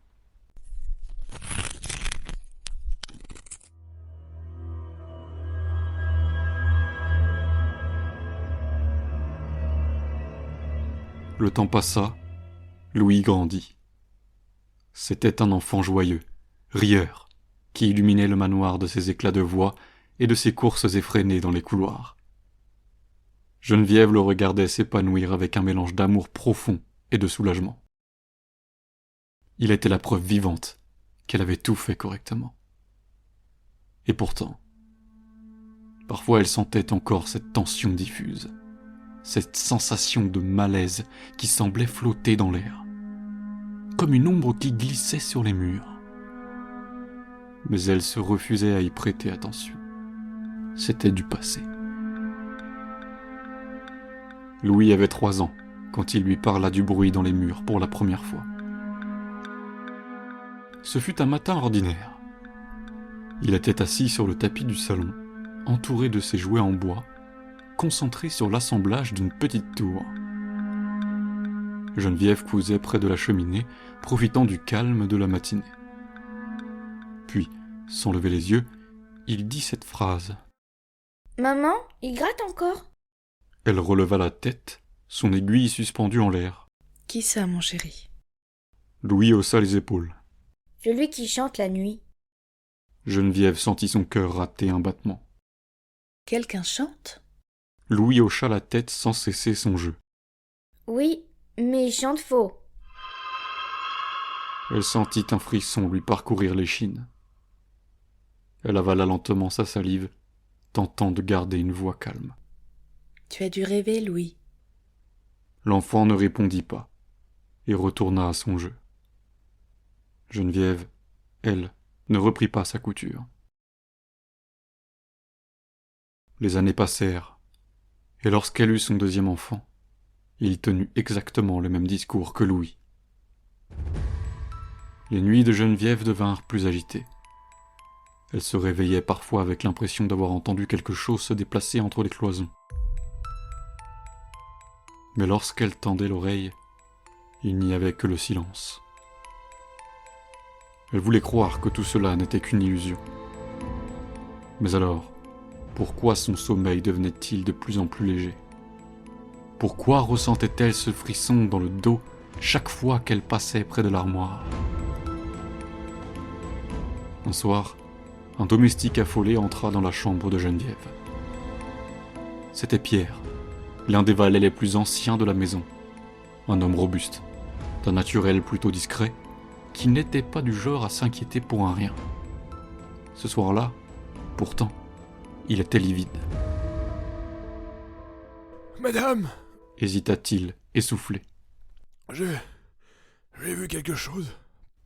Geneviève posa sa tasse de tisane sur sa coiffeuse, contrariée.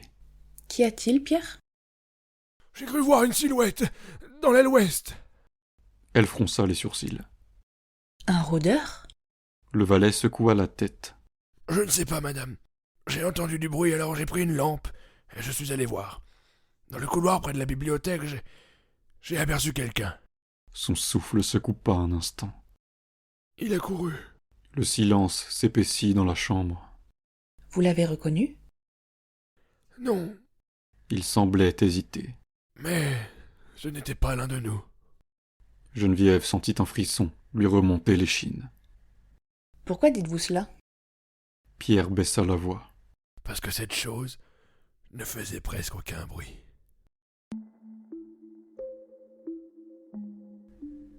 Le lendemain, Geneviève fit fouiller la maison de fond en comble. Aucune trace d'effraction. Rien d'anormal. Elle finit par convaincre Pierre qu'il avait dû halluciner dans la lueur tremblotante de sa lampe. Mais ce matin-là, Louis demanda soudainement à dormir dans la chambre de ses parents. Quand Geneviève lui en demanda la raison, il ne répondit pas. Les semaines passèrent, et puis les enfants cessèrent de parler des bruits. Du jour au lendemain, ils n'évoquaient plus les grattements, ni les chuchotements, ni la comptine. Comme si tout cela n'avait jamais existé. Geneviève aurait dû être soulagée, mais au fond d'elle, elle savait que ce silence n'était pas normal. Quelque chose les avait forcés à se taire. Un soir d'hiver, tout bascula. Geneviève était seule dans la chambre conjugale. Son mari était en déplacement pour affaires et les domestiques dormaient dans l'aile opposée du manoir. Tout était paisible. Jusqu'à ce que le bruit revienne. Cette fois, ce n'était plus un simple grattement. C'était plus lourd, plus lent, comme si quelque chose se déplaçait, juste derrière le mur. Elle se redressa d'un bond, son cœur battant à tout rompre. Elle tourna la tête vers l'armoire, et là, elle le vit. Un mouvement, infime, mais bien réel. Le bois venait de bouger, comme si, derrière, quelqu'un s'était appuyé contre la cloison. Un goût de fer envahit sa bouche. Ce n'était pas possible. Elle détourna le regard, terrifiée par l'idée même de voir ce qui se cachait là. Puis, lentement, très lentement, elle fit ce qu'elle n'aurait jamais dû faire. Elle posa l'oreille contre le mur. Silence. Rien. Elle attendit, le souffle court, le corps crispé, et puis un bruit de respiration. Lent, râpeux, trop proche. Geneviève recula violemment, une main plaquée sur sa bouche pour étouffer un cri. Elle fixa le mur. Rien. Encore. Le silence. La pièce semblait figée. Elle recula lentement, puis se glissa dans son lit, ramenant les couvertures contre elle comme un enfant cherchant à se protéger d'un cauchemar. Elle ne dormit pas cette nuit-là, et elle n'alla jamais voir ce qu'il y avait derrière l'armoire. Les jours passèrent. Geneviève essayait d'oublier ce qu'elle avait entendu. D'oublier cette respiration, trop lourde, trop proche. De se convaincre que c'était une illusion, le fruit de son esprit fatigué. Mais quelque chose avait changé. Elle ne dormait plus. Et surtout, la maison ne dormait plus non plus. Les bruits, autrefois discrets et furtifs, étaient devenus plus fréquents. Ils ne venaient plus seulement des murs. Ils semblaient se déplacer dans la maison. D'abord légers, à peine perceptibles, comme des pas étouffés sur le parquet. Puis, plus insistants. La nuit, dans l'obscurité du couloir, elle entendait des craquements lents, réguliers, comme si quelqu'un s'avançait, puis s'arrêtait. À chaque fois qu'elle ouvrait la porte pour vérifier, il n'y avait rien. Mais le silence semblait attendre qu'elle referme la porte pour reprendre son murmure insidieux.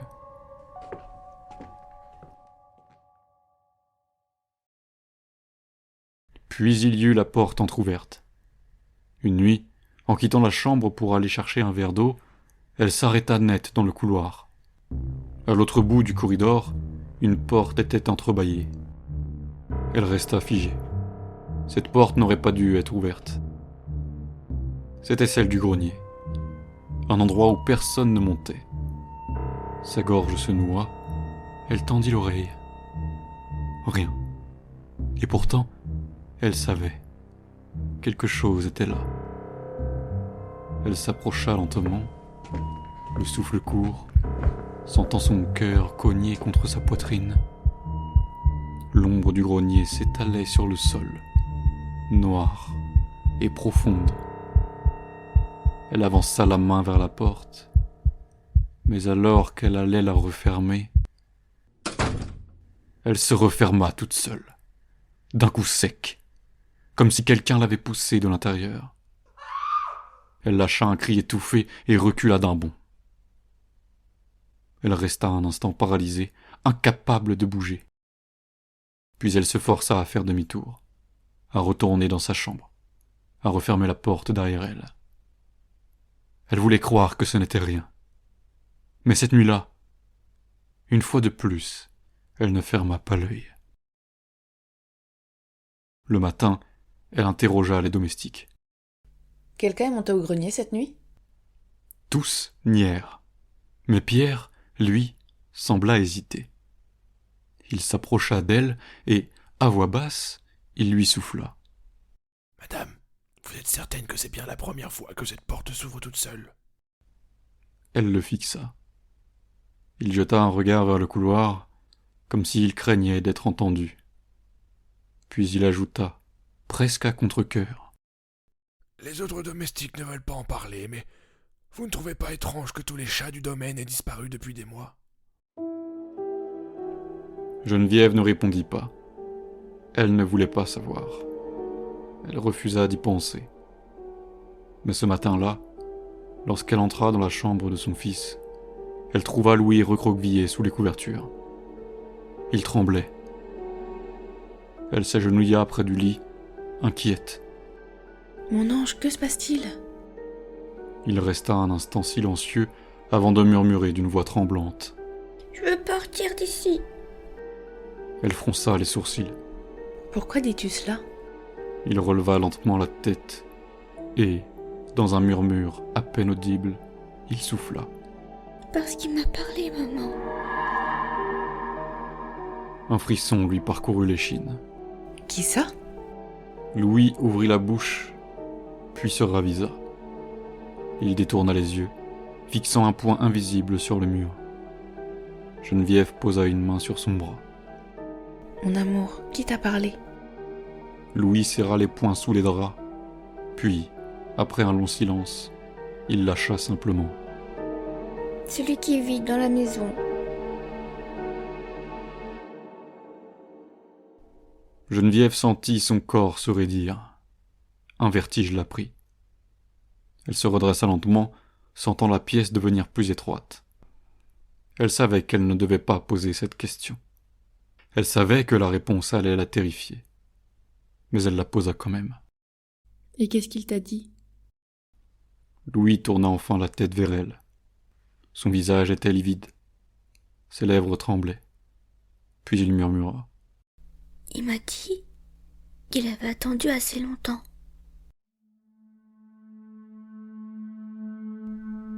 Geneviève ne put penser à autre chose durant toute la journée.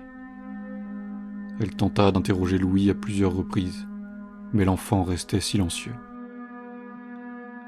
Parfois, elle sentait son regard peser sur elle, comme s'il voulait dire quelque chose, mais qu'il n'osait pas. Elle insista, le pressa, lui assura qu'il ne risquait rien, mais il se contenta de secouer la tête et de dire « Si je parle, il sera en colère. » Le soir venu, elle tenta de se raisonner. C'était l'imagination d'un enfant. Ou alors, une peur née des histoires racontées par les domestiques. Elle devait être rationnelle. Alors elle s'assit devant sa coiffeuse, brossa lentement ses cheveux et tenta d'effacer cette inquiétude qui la rongeait depuis des jours. Le silence du manoir était pesant, mais elle s'y était habituée. Bientôt, tout rentrerait dans l'ordre. Elle souffla la chandelle et se coucha. Puis au moment où elle ferma les yeux, un bruit retentit. Un bruit qu'elle n'avait jamais entendu avant. Un son différent des grattements. Une course. Des pas précipités. Dans le couloir. Juste devant sa porte. Elle se redressa brusquement, son cœur battant à tout rompre. Les pas s'arrêtèrent net. Elle tendit l'oreille, la respiration coupée. Silence. Puis 3 coups lents contre sa porte. Elle sursauta violemment, plaquant une main sur sa bouche. La poignée trembla. Quelqu'un était là, juste derrière. Elle ouvrit la bouche, tenta d'appeler un domestique, son mari, quelqu'un. Mais aucun son ne sortit. Ses doigts se crispèrent sur les draps. La poignée cessa de bouger. Les secondes s'étirèrent. Puis, les pas reculèrent, s'éloignèrent et s'arrêtèrent devant la chambre de Louis. Geneviève bondit hors du lit et ouvrit la porte d'un geste brusque. Le couloir était vide, mais au loin, la porte de la chambre de son fils était entr'ouverte. Elle était certaine de l'avoir fermée. Le cœur battant, elle s'approcha lentement, tentant d'ignorer la nausée qui lui nouait l'estomac. Elle poussa la porte. Louis était debout, face au mur. Sa petite silhouette frêle était immobile. Ses poings étaient serrés. « Mon ange !» chuchota-t-elle. Il ne répondit pas. Geneviève s'avança, posa une main sur son épaule. L'enfant tremblait. « Louis, qu'est-ce que tu fais ?» Il tourna lentement la tête vers elle. Et dans un souffle à peine audible, il répondit. « Il était là. » Un frisson glacial lui remonta l'échine. « Qui ça ?» demanda-t-elle, la voix à peine plus forte qu'un murmure. Louis cligna des yeux, puis il leva un doigt et pointa le mur. Geneviève sentit son corps entier se raidir. « Tu veux dire dehors ?» L'enfant secoua la tête. « Non. » Il avala difficilement sa salive, puis il souffla. « Derrière le mur. » Geneviève se figea. Son regard suivit lentement la direction que pointait son fils. Le mur, juste derrière l'armoire.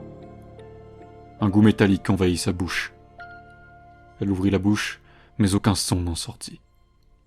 Puis, elle entendit quelque chose. Un bruit, un murmure, un chuchotement étouffé. Elle retint son souffle. C'était si faible, presque un soupir. Et pourtant, c'était là, juste de l'autre côté du mur. Louis s'accrocha soudain à sa robe, enfouissant son visage contre elle. « Il m'a regardé, maman. » Geneviève n'osa pas bouger. Sa gorge était sèche, ses mains tremblaient. Elle voulait hurler, réveiller la maison, fuir, mais quelque chose la clouait sur place. Puis, lentement, le bois grinça. Une ombre sortit de l'armoire. Geneviève ne pouvait pas bouger. Son corps entier était figé. Ses jambes refusaient de lui obéir.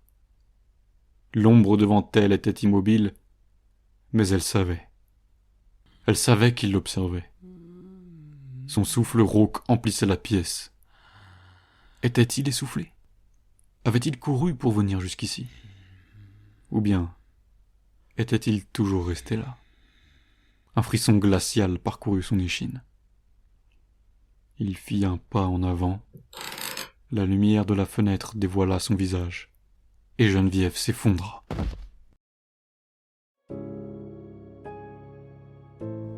Ce n'était plus un enfant. C'était un homme. Mais son corps était décharné. Ses bras étaient maigres. Sa peau était d'une pâleur cadavérique. Ses cheveux étaient longs, sales, emmêlés comme ceux d'un animal. Et son regard, ses yeux étaient creusés, rouges, brillants d'une haine viscérale. Il n'avait rien d'un fantôme, rien d'un monstre. C'était un être humain, un être qui avait survécu 17 ans. 17 ans enfermé dans les murs, à survivre comme il le pouvait dans le grenier, et surtout dans le petit espace entre le mur, Geneviève hoqueta, ramenant une main tremblante sur sa bouche. Ses souvenirs refusaient de s'assembler. Son esprit ne voulait pas comprendre. Elle balbutia.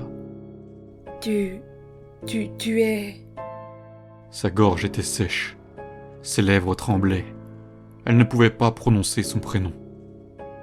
Lui, en revanche, il sourit. Un sourire déformé. Puis il chuchota. « Tu ne m'as même pas donné de nom !» Le silence s'étira. Geneviève recula contre le mur. L'angoisse l'étouffait. Son fils était mort. Il devait être mort. Et pourtant, il était là, debout, devant elle. Et il ne la quittait pas des yeux. « Tu m'as enfermé, maman !» Sa voix n'avait rien d'humain. Elle était cassée, tremblante, hachée par des années de silence. Geneviève sentit les larmes brûlantes lui monter aux yeux. Elle secoua la tête. Elle ne voulait pas croire ça.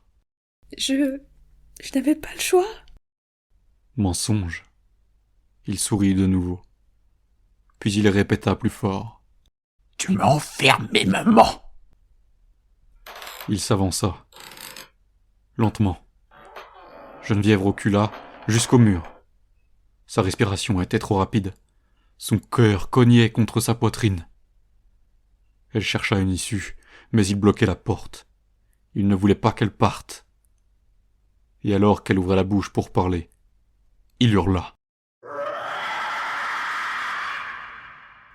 Un cri inhumain, un cri de rage. Il se jeta sur elle. Geneviève n'eut pas le temps de réagir. Ses doigts se refermèrent autour de son cou. Il était d'une force insoupçonnée. Elle sentit l'air se couper brutalement. Ses doigts grattèrent le sol, cherchant à se défendre. Mais il serrait plus fort, comme elle l'avait fait avec lui, comme elle l'avait laissé mourir. Ses yeux devinrent flous, sa gorge brûlait. Elle tenta de le repousser, mais il était trop fort, trop déterminé. Et alors qu'elle sentait ses forces l'abandonner, un cri déchira la pièce. « Maman !» Louis. Il était dans l'encadrement de la porte, son visage pâle, terrifié. Et il tenait un chandelier qu'il abattit de toutes ses forces sur l'homme. Le coup le fit reculer. Geneviève s'écroula, haletante, les doigts tremblants sur son cou. L'homme tituba, vacilla, et il leva les yeux vers son frère. Il le regarda comme regarde une aberration. Puis il murmura. « Pourquoi toi ?» Un silence écrasant tomba sur la pièce. Louis, les bras tremblants, serrait le chandelier contre lui. Geneviève, à bout de souffle, se redressa. Et l'homme recula. Il n'attaqua pas. Il ne bougea pas. Il fixait juste Louis. Puis, lentement, il recula vers la trappe et disparut dans l'ombre du mur. Comme s'il n'avait jamais été là. Le manoir était silencieux. Geneviève savait qu'il était toujours là. Elle le sentait. Mais cette fois, elle savait aussi pourquoi. Tout s'imbriquait enfin. L'enfant qu'elle avait porté. Celui qu'elle avait mis au monde dans la honte. Dans le secret. Ce n'était pas un enfant légitime. C'était un enfant né d'un adultère. Un enfant qui n'aurait jamais dû exister. Et c'est pour cela qu'elle n'en parla à personne. Alors elle l'avait caché, comme elle l'avait pu à ce moment-là, d'une manière effroyable. Son mari, en mission depuis bientôt 1 an, était bien loin de la demeure familiale. Elle l'avait enfermé dans une boîte, enterré sous la terre froide, avant qu'il ne puisse pleurer. Elle avait pensé que tout s'arrêtait là, que ce fardeau serait enseveli avec lui. Mais il avait survécu. Il avait ramené son corps brisé jusqu'au manoir. Il s'était glissé dans les murs. Il avait grandi à l'ombre du regard de tous. Comment avait-il fait ? Comment était-ce possible qu'un simple nourrisson fasse cela ? Comment avait-il été déterré ? Tant de questions auxquelles elle n'avait pas de réponse. Un fantôme vivant, enfermé dans une maison qui ne voulait pas de lui. Il avait vu sa mère aimer un autre fils, un fils légitime, un fils qui avait eu une chambre, une famille, une place. Lui n'avait eu que l'ombre et le silence. Il avait vécu dans la honte, dans la tristesse, dans le rejet. Alors il avait attendu le moment où il pourrait enfin prendre sa place. Mais Geneviève l'en avait empêché. Elle l'avait renié une seconde fois. Alors il avait compris. Il ne pourrait jamais être aimé. Il ne pourrait jamais être Louis. Alors au petit matin, il avait pris ce qui lui revenait.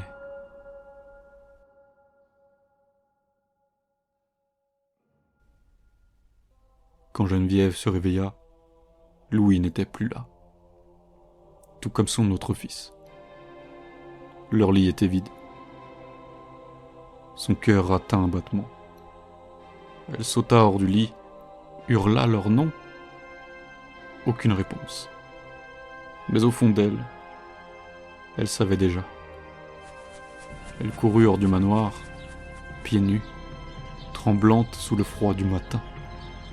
Le jardin était silencieux. Mais elle vit l'endroit immédiatement. Là où elle avait enterré lui. La terre était retournée, remuée dans la nuit. Elle s'approcha en titubant, en suffoquant. Ses mains grattèrent la terre, plus vite, plus fort. Et quand ses doigts touchèrent du bois, elle comprit. Elle ouvrit la boîte et hurla. Louis était là. Son corps inanimé, recroquevillé, ses petits doigts figés dans une dernière supplique, son visage immobile, enterré, comme son frère l'avait été avant lui. Geneviève tomba à genoux. Le monde autour d'elle s'effaça. Elle tremblait, incapable de respirer. Elle voulut hurler, supplier, implorer. Mais c'était trop tard. Elle leva les yeux vers le manoir, et sur le balcon du premier étage, elle vit une silhouette, immobile, silencieuse. Son fils était là. Merci d'avoir écouté cet épisode spécial pour les 1 an de la chaîne. Avant de vous quitter, laissez-moi vous poser quelques questions. D'après vous, Jérémy est-il vraiment sorti de son rêve ? La trappe était-elle réelle ou simplement une invention d'un esprit engourdi ? Et que Geneviève a-t-elle réellement vu sur ce balcon ? Son fils ? Oui, mais lequel ? Un fantôme peut-être ? N'hésitez pas à me dire laquelle de ces histoires vous a le plus marqué. Celle qui explore la psychologie humaine et la force de notre esprit, celle d'une boucle temporelle infernale, ou celle plus ancrée dans la réalité, qui nous rappelle que les fantômes de notre passé peuvent parfois nous rattraper. Vos retours me permettront d'adapter les prochaines chroniques en conséquence. Rendez-vous dans 2 semaines pour un nouvel épisode inédit de Chroniques étranges. J'espère qu'il vous plaira. Merci pour vos retours et vos critiques constructives. En attendant, prenez soin de vous. Je vous dis à bientôt, si vous osez revenir.